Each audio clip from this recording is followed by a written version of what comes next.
Beast tamer episode 11 की starting में हम लोग वही छोटी सी बीस्ट गर्ल को देखते हैं जो कि आराम से लेटी होती है और वो कहने लगती है कि मेरी टेल पर मुझे काफी ज्यादा गर्व है क्योंकि वो काफी ज्यादा सॉफ्ट है। और वो इमेजिन कर रही होती है कि उसके चारों ओर काफी सारे लोग हैं जो कि काफी ज्यादा अच्छे हैं। वो कहती है कि ये सब काफी ज्यादा शांत है और मैं चाहती हूँ कि आने वाला कल में और हमेशा मैं ऐसे ही खुश रहूं। लेकिन ऐसा नहीं होता है क्योंकि उसे बंदी बनाकर रखा हुआ है। वो कहने लगती है प्लीज मुझे कोई बचा लो। और अब अगले सीन में हम लोग स्टेला और उसके साथी नाइट्स को देखते हैं जो कि लॉर्ड के घर के सामने पहुंच चुके हैं। वहीं गेट पर खड़े गार्ड उनसे कहने लगते हैं कि तुम लोग इतनी रात में तलवार लेकर यहाँ पर क्यों खड़े हो, तुम्हें पता तो है ना कि ये लॉर्ड का घर है। तो स्टेला उनसे कहती है कि मैं नाइट्स की वाइस कैप्टन हूँ और मैं यहाँ पर लॉर्ड के घर की इंस्पेक्शन करने आई हूँ, इसलिए मुझे अंदर जाने दो। तो गार्ड कहते हैं कि हमने कोई नाइट के इंस्पेक्शन के बारे में नहीं सुना, वैसे कैप्टन गिलेट कहाँ पर है। तो स्टेला उन्हें बताती है गिलेट और उसके आदमियों को अरेस्ट कर लिया गया क्योंकि वो करप्शन कर रहे थे। तो गार्ड कहते हैं कि क्या तुम मजाक कर रही हो, तुम्हें लगता है कि तुम लॉर्ड के खिलाफ जा सकती हो। जिस पर स्टेला बोलती है हाँ मुझे ऐसा लगता है। तभी वहाँ पर तानिया और कनाडे आ जाती है। वो गार्ड से कहती है कि तुम्हारे सामने जो नाइट खड़े हैं वो करप्टेड नाइट्स की तरह नहीं है, ये लोग जस्टिस के लिए लड़ते हैं और इन सभी की लीडर है काफी साफ दिल की और काफी खूबसूरत लेडी नाइट ऑफ ऑनर जो कि है स्टेला। ये सुनकर बाकी नाइट्स भी भावुक हो जाते हैं और वो भी स्टेला की तारीफ करने लगती है। और अब स्टेला गार्ड से कहती है कि जो नाइट्स होते हैं वो लॉर्ड को सर्व नहीं करते बल्कि किंग के ऑर्डर को पूरा करते हैं, इसलिए सामने से हटो। ये सुनकर वो गार्ड और भी ज्यादा गार्ड को वहाँ पर बुला लेते हैं जो कि काफी ज्यादा बाहर आ जाते हैं। कनाडे और तानिया कहने लगते हैं हमें पता था ऐसा ही होगा, इसी वजह से हम लोग यहाँ पर आए हैं। और अब स्टेला भी कनाडे और तानिया का शुक्रिया करती है इतनी हेल्प करने के लिए, जिसके बाद वो कहती है चलो अब रेन के प्लान को एग्जीक्यूट किया जाए। और अब उन लोगों के बीच में लड़ाई शुरू हो जाती है। वहीं एडगार्ड भी ये सब चीजों को ऊपर से देख रहा होता है और कहता है तो ये लोग आ गए अपना जस्टिस लेने, कितनी बकवास चीज है। तभी एक एक्सप्लोजन होता है और पता लगता है कनाडे और तानिया ने वो गेट ही उड़ा दिया है। और अब वो अंदर आने लगते हैं। उन्हें देखकर एडगार्ड कहने लगता है तो ये है वो अल्टीमेट स्पीसीज जो कि रेन ने टेम की है, अगर मैं रेन को खत्म कर दूंगा तो ये जो अल्टीमेट स्पीसीज है ये मेरे कब्जे में आ जाएंगे, मैं इनका मास्टर बन जाऊंगा। वहीं हम लोग रेन, सोरा और रूना को देखते हैं जो कि इस डाइवर्जन का यूज करके मेंशन में दूसरे रास्ते से घुस जाते हैं। सोरा कहती है अब हमें उन लोगों को ढूंढना है जिसको लॉर्ड के बेटे ने किडनैप कर लिया है। तभी रूना काफी जोर से चलाकर कहती है कि हम लोग उन सभी को बचा लेंगे। तो सोरा उससे कहती है कि क्या तुम धीरे नहीं बोल सकती हो, ऐसे तो हम लोग पकड़े जाएंगे। जिसके बाद रूना मटेरियल सर्च का यूज करती है। उसे देखकर रेन कहता है इसी स्पेल को तो तानिया ने भी पहले यूज किया था, ये स्पेल तुम्हें अलाउ करता है फ्लो ऑफ मैजिक को रीड करने के लिए। तो सोरा बताती है सभी ह्यूमंस के पास मैजिक होता है और हम लोग इस स्पेल का यूज करके उन ह्यूमंस के मैजिक को ट्रेस करेंगे जिससे कि हम लोग उनके पास पहुंच पाएंगे। फिर हम उन लोगों के ऊपर टेलीपोर्ट मैजिक का यूज करके उन्हें यहाँ से इवैक्यूएट कर देंगे जिससे कि बाहर वाली डाइवर्जन टीम बिना किसी चिंता के फुल पावर में लड़ पाएगी। तो रेन कहता है हाँ हम लोग लॉर्ड और लॉर्ड के बेटे को अरेस्ट कर लेंगे और उनके गलत कामों के प्रूफ को भी कलेक्ट कर लेंगे जिससे कि हमारी जीत हो जाएगी। तभी रूना कहने लगती है कि ये तो काफी अजीब है और बताती है कि वो किडनैप लोगों के मैजिक को सेंस कर पा रही है, लेकिन उसी के साथ साथ वो एक ऐसे पर्सन के मैजिक को सेंस कर पा रही है जिसका मैजिक पावर काफी ज्यादा है। रूना बताती है कि ये पर्सन ह्यूमन नहीं है और इसकी मैजिकल एनर्जी हमारी जितनी स्ट्रॉन्ग है और हो सकता है कि ये एक अल्टीमेट स्पीसीज है। ये सुनकर रेन सोचने लगता है कि आखिरकार अल्टीमेट स्पीसीज यहाँ पर क्या करी है, कि क्या उसे भी किडनैप कर लिया गया है या फिर जो लॉर्ड है वो उसे हमारे खिलाफ यूज करने वाला है। तो रेन, सोरा और रूना से कहते हैं कि तुम लोग जाकर किडनैप लोगों को बचाओ और मैं इस अल्टीमेट स्पीसीज को चेक करके आऊंगा। ये सुनकर सोरा कहती है लेकिन ये तो काफी ज्यादा डेंजरस है, उस पर्सन के पास हमारी जितनी स्ट्रॉन्ग मैजिकल पावर है, इसलिए हमें तुम्हारे साथ जाने दो। तो रेन उन लोगों के सर पर हाथ फैलाकर कहता है कि मेरी चिंता करने के लिए शुक्रिया, लेकिन तुम्हें ही पता है कि मेरे पास टेलीपोर्ट मैजिक नहीं है, इसलिए मैं किडनैप लोगों को सेफली यहाँ से बाहर नहीं निकाल पाऊंगा। और अब रेन उनसे कहते हैं मुझे माफ कर दो, लोगों को बचाने के लिए तुम्हें अपने सीक्रेट को रिवील करना होगा। ये सुनकर रूना कहती है कि तुम इस टाइम पर भी हमारी चिंता कर रहे हो, तुम कितने ट्रबलसम हो। और अब वो रेन को कहती है कि अगर तुम सेफली वापस नहीं आए तो मैं तुम्हें पनिशमेंट दूंगी और पनिशमेंट में तुम्हें 100 बार मेरे सर पर हाथ फैलाना होगा।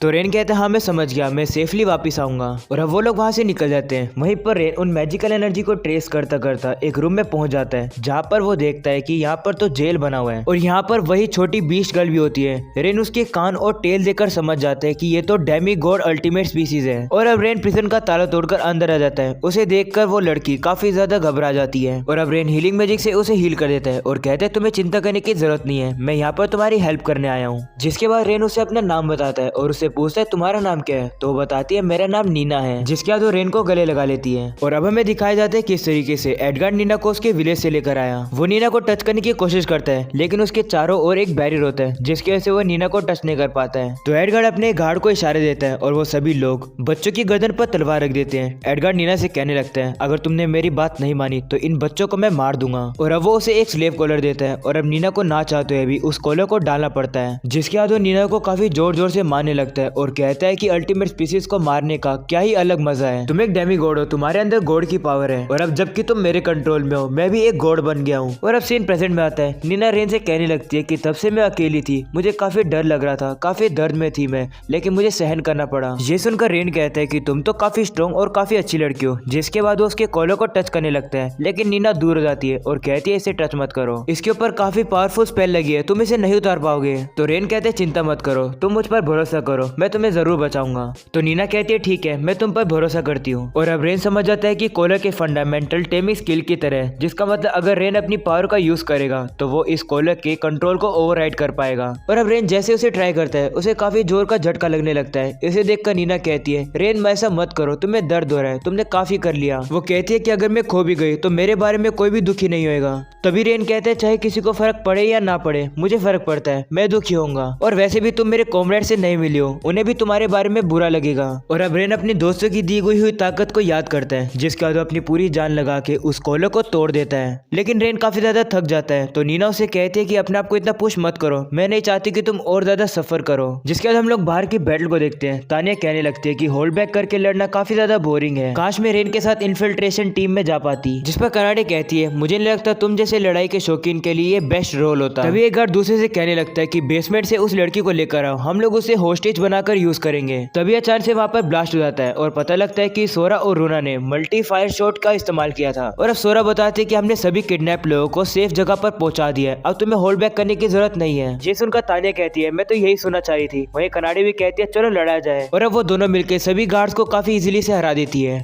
वहीं स्टेला अपने नाइट से कहती है जैसे ही दुश्मन ढेर हो जाए इन्हें कैप्चर कर लेना और मैं जाकर लॉर्ड के मेंशन पर उसे अरेस्ट कर लेती हूँ। वहीं हम लोग देखते हैं एडगर के पास उसके डैड आते हैं और कहने लगते हैं आखिरकार ये हो क्या रहा है, तुमने तो कहा था तुम इसे हैंडल कर लोगे। जिस पर एडगर उसे कहता है आप मेरे बिना चले जाओ, मैं इतने जाकर हमारे खिलाफ सारे प्रूफ को नष्ट कराऊंगा। ये सुनकर लॉर्ड थोड़ा रिलीव करते हैं और वहां से चले जाते हैं। और अब अगले सीन में हम लोग देखते हैं रेन नीना को लेकर वहां से जा रहा होता है। तभी उसे वहां पर सभी लोग मिलते हैं। वो लोग रेन को घूरने लगते हैं तो रेन उन्हें बताता है कि ये नीना है, ये एक अल्टीमेट स्पीसीज है जिसे एडगर ने कैप्चर कर लिया था। तो सभी लोग कहने लगते हैं कि रेन ने एक और लड़की को पटा लिया। तो रेन कहता है ऐसा कुछ भी नहीं है जैसा तुम लोग समझ रहे हो। जिस पर तानिया कहती है हम लोग तो मजाक कर रहे हैं, सोरा और उन्होंने हमें पहले अल्टीमेट स्पीसीज के प्रेजेंस के बारे में बता दिया था। वही सोरा कहने लगती है काफी ज्यादा रेयर बात है क्योंकि ह्यूमंस जो है वो डेमी गॉड को वर्शिप करते हैं, तो ये सिर्फ रेयरली ही अपीयर होते हैं। वही हम लोग देखते हैं कनाडे जाकर नीना के साथ काफी मजे ले रही होती है। वहीं स्टेला रेन के पास आती है और कहती है कि अभी भी सब कुछ खत्म नहीं हुआ है, अभी भी हमें लॉर्ड और लॉर्ड के बेटे को कैप्चर करना है। तभी लॉर्ड वहां पर आ जाता है और वो भागने की कोशिश कर रहा होता है, लेकिन रेन अपने गाउंटलेट का यूज करके उसे पकड़ लेता है।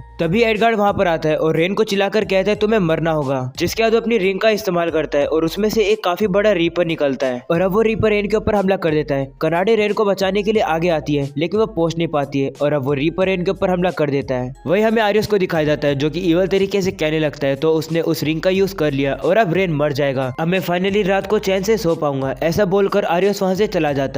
लेकिन हमें पता चलता है रेन को तो कुछ हुआ ही नहीं। सभी लोग रेन को गले लगाकर कहते हैं कि क्या तुम ठीक हो। रेन कहते हैं पता नहीं कैसे, लेकिन मैं पूरी तरीके से ठीक हूँ। सोरा कहने लगती है लेकिन उस रीपर ने एपिक मैजिक डेथ साइट का यूज किया, उससे लोग इंस्टेंटली मर जाते हैं, लेकिन तुम्हें कुछ भी नहीं हुआ। कनाडी ये सुनकर कहते हैं कि बीस्ट टेम्बर के ऊपर डेथ स्पेल भी काम नहीं करती, ये तो काफी अमेजिंग बात है। रेन कहता है मुझे लगता कि ये कोई बीस्ट टेम्बर की पावर थी। तभी बाकी लोग कहने लगते हैं ये तुम्हारे ऊपर इसलिए काम नहीं किया क्योंकि तुम रेन हो। वही रूना को सोच में पड़ जाती है, जिसके बाद वो रेन को कहती है कि मैं तुम पर कुछ ट्राई करना चाहती हूँ और अब वो रेन के ऊपर पॉइजन का यूज करती है, लेकिन रेन को कुछ भी नहीं होता है। इसके से सोरा रूना के ऊपर गुस्सा हो जाती है और कहती है अपने ही मास्टर के ऊपर पॉइजन कौन यूज करता है। तो रूना कहती है शांत हो जाओ, मैं समझाती हूँ। और अब वो समझाती है कि काफी समय से वो सोच रही थी कि रेन को सिर्फ एक ही पावर क्यों मिली, जबकि उसने मेरे से और सोरा दोनों से कॉन्ट्रैक्ट बनाया था। तो हो सकता है जो रेन को दूसरी पावर मिली है वो यही है कि वो कोई से भी स्टेटस इफेक्ट को नलिफाई कर सकता है। ये सुनकर तानिया कहती है हाँ ऐसा हो सकता है क्योंकि रेन को ये पावर एक अल्टीमेट स्पीसीज से मिली है, इसी वजह से रेन ने रीपर के इंस्टेंट डेथ मैजिक को नलिफाई कर दिया। तभी रेन कहते हैं मैंने एक और पावरफुल स्किल सीख ली। हाँ, जिस पर रूना कहती है मेरा कमाल है, मेरी वजह से तुम एक नई स्किल सीख गए। वही एडगार्ड इन लोगों को ऊपर से देख रहा होता है और सोच रहा होता है कि आखिरकार रेन मरा क्यों नहीं, मैं लॉर्ड का बेटा हूँ, मुझे हर चीज मिलनी चाहिए। और अब वो नीना की तरफ देखकर कहता है कि क्या सही में रेन मुझसे सब कुछ छीन लेगा। वो कहने लगता है कि मैं इसे एक्सेप्ट नहीं करूंगा।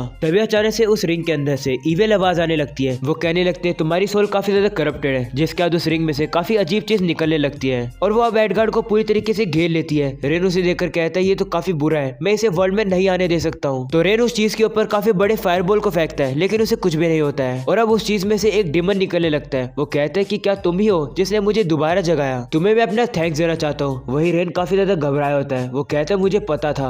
रेन बताते कि ये वही डीमन है जिसने इतने सालों पहले रेन के विलेज को पूरी तरीके से तबाह कर दिया था। और अब वो डीमन कहने लगता है तुम्हारा थैंक्स करने के लिए मैं तुम्हें मारूंगा, वो भी बिना मर्सी के। और यहीं पर हो जाता है ये वाला एपिसोड खत्म। तो गाइस से पसंद आए तो लाइक करना, चैनल को सब्सक्राइब कर देना। मिलते हैं इसके नेक्स्ट एपिसोड में, तब तक के लिए पीस आउट।